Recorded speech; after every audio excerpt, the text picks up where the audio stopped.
That is true. He did remain having the authority to shut down a franchisee if they were not meeting corporate standards, or most importantly, his own standard. It wasn't always like this. Now, Uncle Harley went around when he owned it, absolutely. He still went around after he sold out.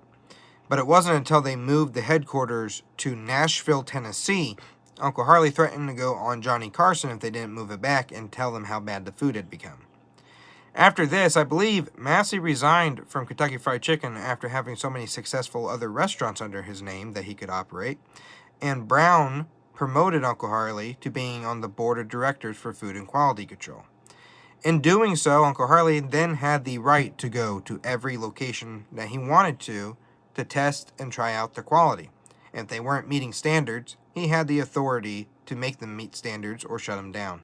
And how he did this back when he owned it, when a franchisee wasn't performing well, Uncle Harley would teach them. 3 months later, he'd come back, and if they still weren't doing it right, he'd give them another chance typically. Not all the time, but typically. And after 3 months after that training session, if they still weren't doing it right, he'd pack up his cookers, take his spices, and close down shop.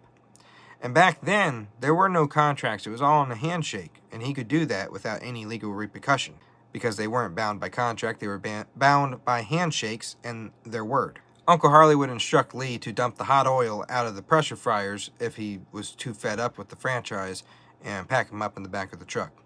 Now, Lee was skeptical on pouring out the hot oil because hot oil. So I can't tell you if he poured them back into like tanks and containers or if he just dumped them outside. I don't know what he did with that. I can't tell you that much because I don't know that much. But I do know that Uncle Harley would instruct him to dump out the oil into whatever they needed to go. And they would take the pressure cookers and pack up shop.